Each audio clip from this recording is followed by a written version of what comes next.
Salut à tous, c'est Margot et Eve et on se retrouve aujourd'hui pour une nouvelle télémission du mois de décembre. Nous sommes actuellement place Vendôme et quoi de mieux pour illuminer cette belle fin d'année. Vous l'aurez compris, ce mois-ci on va parler de festivités de Noël. Mais on ne va pas tout vous dévoiler. Non, on va vous laisser apprécier ça. Alors, place au générique.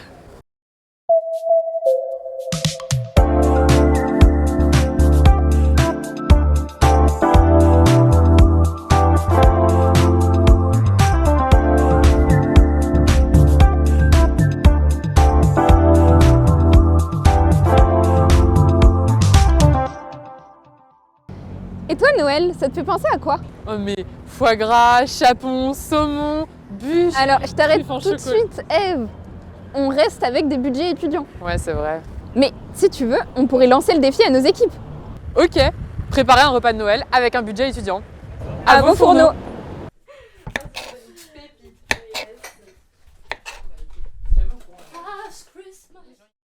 Merci les filles, on accepte le défi. Notre équipe est allée chercher un panier chez une association de distribution étudiante. Voyons ce qu'il y a dedans. I'm writing Christmas postcards out by the pool. It's 70 degrees in the shade. Pour l'entrée de notre menu étudiant, on a essayé d'utiliser un maximum d'aliments du panier offert par l'association Copain. Ainsi, en plus de faire des économies, on évite le gaspillage et on cuisine des produits simples. I still think it's the place to go, where the weather outside doesn't get frightful. It just stays warm and delightful. That's Ouais, on perd, il arrive ce soir. Don't you know I'm loving it? Christmas time. Oh, elle est si belle celle-là. C'était pas du tout naturel.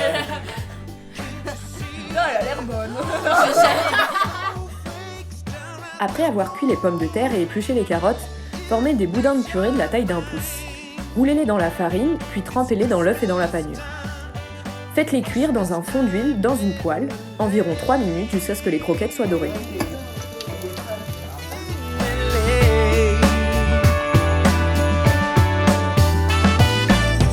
If you go cruising downtown, it's a curtain of lights.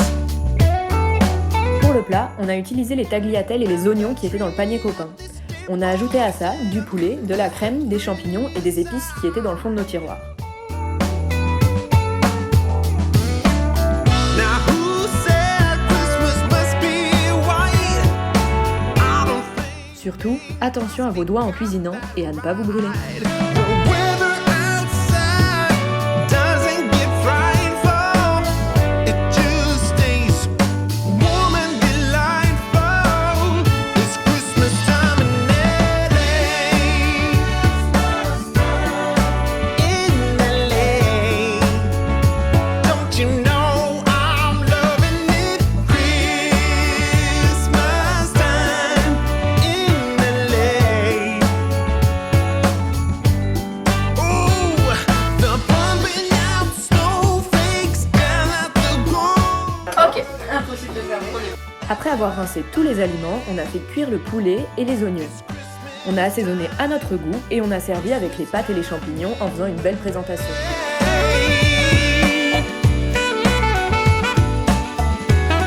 On est ensuite passé au plus important, la dégustation.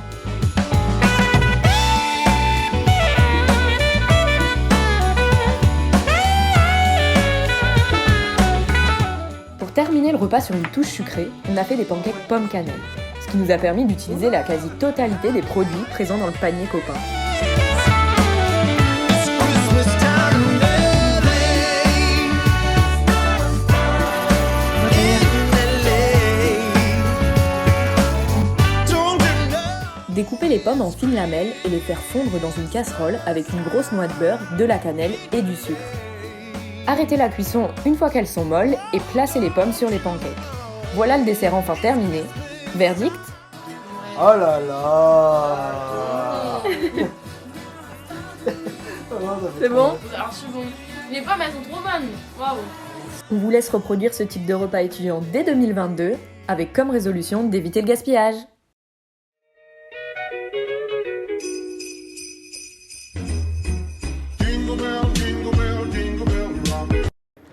Pour la deuxième rubrique, nous nous sommes rendus sur les fameux marchés de Noël où nous avons recueilli de précieux témoignages de visiteurs et de commerçants.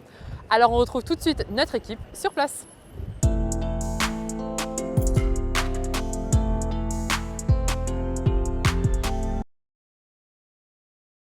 Nous nous retrouvons maintenant sur le parvis de l'Hôtel de Ville pour découvrir le marché de Noël Paris-Saint-Hilly et aller à la rencontre des artisans et des visiteurs.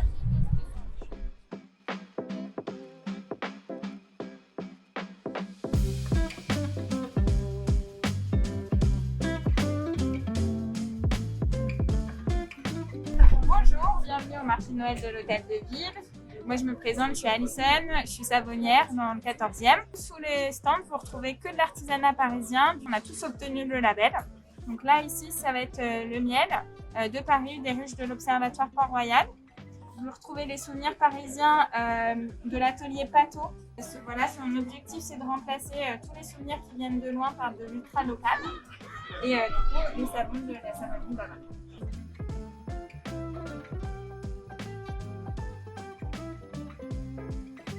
Évidemment, surtout après une période où nous avons été confinés l'année dernière, on n'a pas pu en profiter et ça met une gaieté dans les cœurs des gens. Hein.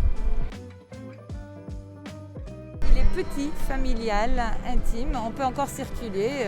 Il y en a d'autres près de Paris, mais il y a trop de monde. Avant tout pour goûter aux spécialités de ce marché. Donc là, ici c'est la bière de Noël apparemment. Elle est très bonne, je la recommande. Il est bien, il y a une bonne ambiance, il est un peu petit, mais après il y a des stands artisanaux de Paris.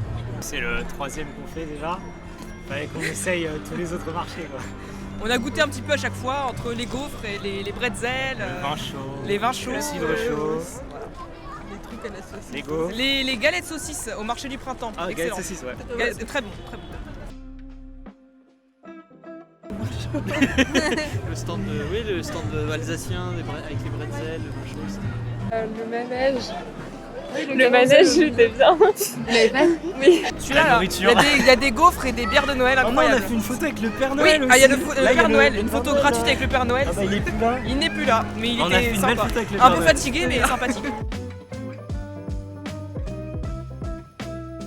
Pas trop. Moi je suis vaccinée. Bah au début c'est vrai que ma mère elle voulait pas trop que j'aille sur des marchés de Noël, mais après Absolument pas. Absolument pas, on est en plein air, on est vacciné, alors croyons en la science avant tout. Hein. Et non, pas pour moi en tout cas. Et donc ça vous rassure ou ça vous dérange qu'on est obligé de porter le masque? Non, D'un côté, oui, on comprend. C'est sûr que si on pouvait ne pas le porter, ce serait bien, mais vu le climat actuel, ce serait compliqué. Si on pouvait fêter le nouvel an, ce serait pas mal quand même. Voilà. Donc pour ça, on peut porter le masque. On peut, voilà, petite concession. On va rester en famille, cloisonné, voilà, pour pas les diffuser. On va pas refaire des tests. Il y a des petits pas tests. spécialement. Et un petit comité de famille réduite. Réduite. Comme d'habitude. Oui voilà, avec des tests avant. Après ouais. Ça fait 3 ans qu'on partage le stand, donc on s'entend très bien. Grâce à l'association du label Fabrica à Paris, ça nous permet de faire une gestion commune au niveau des entreprises, et notamment d'encaisser ensemble, ce qui est super, et aussi de faire des rotations, parce que comme on est tous producteurs, c'est très difficile pour nous de nous dédier à la vente à plein temps. Et là, en fait, on fait des rotations, donc on est là 1 jour sur 3.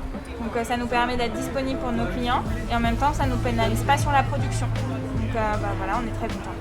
Je vous souhaite des bonnes fêtes. Merci. Dès Noël. Quelques jours avant la fête tant attendue par petits et grands, Noël, nous retrouvons Kevin Noël, dont la revendication est pour le moins surprenante. Je vous le dis entre nous, il s'agit de faire une conjoncture de tout ce qui s'est passé dans le passé. Il appelle avec ses lutins à un boycott du grand homme tout de rouge vêtu. Tout ce que je voulais, c'était changer de prénom. Kevin Noël, pourquoi? Un jeune manifestant en quête de paix intérieure. Pour cette dernière rubrique, nous nous sommes intéressés aux professions méconnues de Noël. Qui sont ces travailleurs de l'ombre qui nous permettent d'avoir des fêtes si réussies?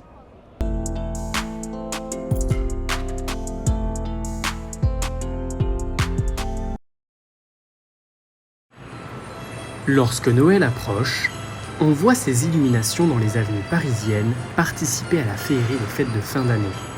Mais saviez-vous, au juste, qui s'en occupe? Aucune idée, j'imagine que c'est la mairie de Paris qui paye, mais non. Eh bien, pas tout à fait. Nous rencontrons le président de l'association des commerçants de la rue Général Leclerc. Il nous explique. S'il n'y a pas d'association de commerçants, il n'y a pas d'illumination. C'est l'association des commerçants qui gère les illuminations de Noël de sa rue ou de son quartier. Sur Général Leclerc, on fait ça depuis 2015, depuis la création de l'association. Très loin du budget des 1 million d'euros dédiés aux Champs-Élysées, l'illumination de l'avenue du Général Leclerc représente 25 000 euros. La mairie participe à hauteur de 25%. Pour le reste de la facture, l'association doit se débrouiller. On fait des brocantes professionnelles, ça nous permet de payer une partie des illuminations de Noël. Si on n'avait pas de brocante, ne serait-ce que pas de brocante, on ne fait pas d'illumination de Noël. La pandémie de Covid-19 rend ces événements de récolte vulnérables. Délaissés par la mairie, cas bien inédit en France, Thierry Véron nous fait également part des failles que représente une telle organisation. On a l'exemple concret à côté qui est la rue Daguerre. Depuis des années, il y a des illuminations de Noël. Et là, cette année, il n'y a toujours pas d'illumination de Noël. Pourquoi? Parce qu'en fait, il n'y a pas de commerçant qui reprend le flambeau de diriger une association. C'est pas exorbitant comme travail, mais c'est quand même quelque chose de très important pour une rue commerçante. Il ne faut pas se leurrer, on le fait aussi pour les riverains, mais aussi pour les clients. Les clients, s'ils viennent une année, ils disent ah, les illuminations elles sont comme ça, qui reviennent l'année d'après, qui disent ah, ça a changé. L'année d'après, ils vont dire il faut revenir parce que si ça a encore changé, voilà. Magie de Noël, attractivité du quartier, les illuminations sont bien indispensables. Afin d'encourager la systématisation de ces dernières, le président nous raconte son souhait de fédérer les associations pour une meilleure organisation. Le rôle, c'est de fédérer les associations de commerçants, mais aussi de trouver, d'aller voir ces associations qui sont au sommeil, de les redynamiser pour relancer et avoir une dynamique minime soit-elle, mais qu'elle soit existante pour pouvoir refaire des illuminations de Noël. Donc moi je le dis aussi aux rues adjacentes à Général Leclerc, je leur dis créez votre association, faites des illuminations et après on peut mutualiser par exemple le compteur EDF et arriver à avoir des coûts qui sont réduits. On a vraiment besoin de redonner de la magie de Noël, mais c'est fabuleux. Merci d'avoir regardé la télémission du mois de décembre. On espère qu'elle vous a plu. Et on vous souhaite d'agréables fêtes de fin d'année. Toujours en compagnie de Télé Sorbonne.